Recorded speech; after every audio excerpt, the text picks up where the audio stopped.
पहलगाम हल्ल्यामधल्या 4 अतिरेक्यांचा काश्मीर खोऱ्यामधल्या जंगलामध्ये पाठलाग सुरू आहे। गेल्या 5 दिवसापासून 4 वेळा अतिरेक्यांचा ठाव ठिकाणा लागलेला आहे। घनदाट जंगलामध्ये सुरक्षा दलाकडून अतिरेक्यांची शोध मोहीम सुरू आहे। पहलगाम हल्ल्यामध्ये पाकिस्तानचे 3 आणि एका स्थानिक अतिरेक्याचा हात आहे। 4 वेळा वाचले पहलगामचे अतिरेकी। जंगलात सुरू आहे पाठलाग। 3 पाकिस्तानी तर 1 स्थानिक।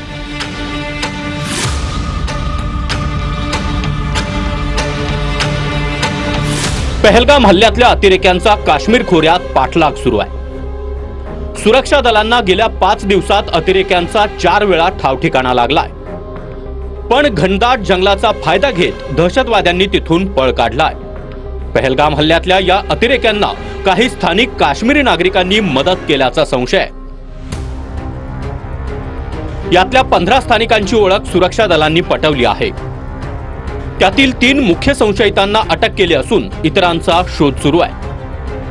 पहलगाममध्ये एकूण 4 अतिरेक्यांनी हल्ला केला होता। त्यापैकी 3 अतिरेकी पाकिस्तानी तर 1 अतिरेकी स्थानिक होता। हल्ल्यात सहभागी असलेल्या स्थानिक अतिरेकाचं नाव आदिल ठोकर असं आहे। याच आदिल ठोकरचं घर भारतीय लष्करानं बॉम्बने उडवून दिलंय। 4 दहशतवाद्यांनी पहलगाममध्ये AK-47 आणि M4 असॉल्ट रायफलनं पर्यटकांवर गोळीबार केला। पहलगाममधल्या घटनास्थळावरून कारतूस देखील जप्त करण्यात आली आहेत। पहलगाममध्ये पहिल्यांदा 2 अतिरेक्यांनी गोळीबार केला।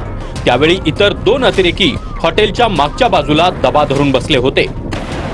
लोकल फोटोग्राफरनं एक व्हिडिओ रेकॉर्ड केलाय।